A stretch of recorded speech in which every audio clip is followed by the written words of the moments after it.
Arrest warrant আছে। কার? মন্ত্রীর ছেলে অসীমের নামে। মেয়েটি নিজেই তার বয়ানে এটা বলেছে। আমার ছেলে এরকম কাজ করতে পারে না।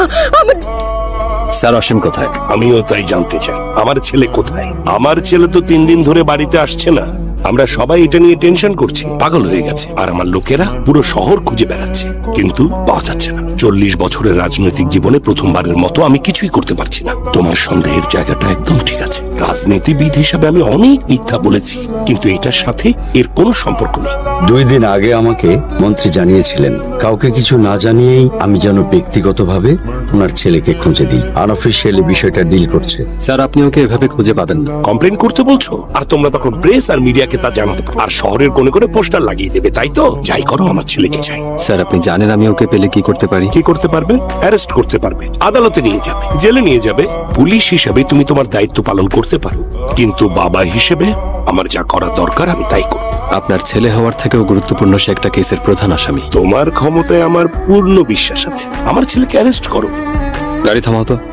রাজেন্দ্র, কেন মনে হচ্ছে কেসটা প্রায় শেষ? ওকে ধরতে সময় নষ্ট করব কেন? আপনি পরিসংখ্যান জানেন না স্যার?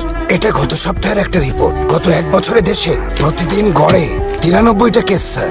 রাজির মতো 4 জন মেয়ে, এসব দেখলে ভয় লাগে স্যার। যদি কিছু মামলারও বিচার হতো, কতজন মেয়ের সাথে ন্যায় হতো স্যার? গ্রাম্য বিচারে কিছুই হয় না। যদি 4 জনের নামে মামলা করলে 1 জন বের হয়ে যায়, তাও অন্তত বাকি 3 জন সাজা পেত। এটাই আমাদের দেশের অবস্থা স্যার। একজন বড়লোকের ছেলে এমন কিছু করলে ওর আইনজীবীকে যে টাকা দেওয়া হবে তা আমাদের 1 বছরের বেতন। 10 দিনের মধ্যে বেরিয়ে দাঁত বের করে হাসবে। আমাদের ট্রান্সফার হবে, কোনো মন্ত্রীর বডিগার্ড হিসেবে পাঠানো হবে, এমনকি আপনার চাকরিও চলে যেতে পারে। এই ধরনের খবর টিভি মিডিয়ায় 2 দিন হয়তো খুব চলবে, তারপর কোনো নায়িকার বিয়ের খবরে সে খবর চাপা পড়ে যাবে। মেয়েটা সারা জীবন ভুগবে, আর জানোয়ারটা আবার কাউকে একটু বেশি বলেছি। ঠিকই বলেছো তুমি একজন সাধারণ মানুষ, কিন্তু যদি ওকে ধরতে পারো কি করবে বলো তো? যাতে কেউ ওর চেহারা দেখে চিনতে না পারে। এই ব্রিজের নিচে ঝুলিয়ে রাখবো স্যার।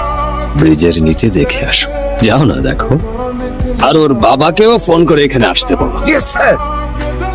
আমার ছেলে কোথায়? ওর সাথে কথা বলতে চাই। তারপর ওকে জেলে বা রিমান্ডে নিতে পারো, যা খুশি করতে পারো। জানি না ওর সাথে কথা বলতে পারবেন কিনা। গফুর। জি স্যার। ওর চেহারাটা একটু দেখাও তো। এখানে সাইন করো বিজয়। ডক্টর, কিছু জানতে পারলেন? আর কিছু? আর সব তথ্য পোস্টমর্টমের পরেই দিতে পারবো।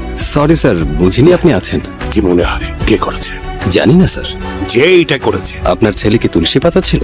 এই জন্যই তোমাকে বাহবা দিতে হয়। এটা যে কেউ হতে পারে। আমজনতা হতে পারে, বা প্রেসের লোকও হতে পারে। মেয়েটার মা বা বাবা বা ভাইও হতে পারে স্যার। ওর ভাই পুলিশ অফিসারও হতে পারে। সেই পুলিশ অফিসার ভাইটি বিজয় কুমারও হতে পারে স্যার। আপনি কিচ্ছু করতে পারবেন না। আপনার আত্মীয় স্বজনকে খবর দিতে পারেন।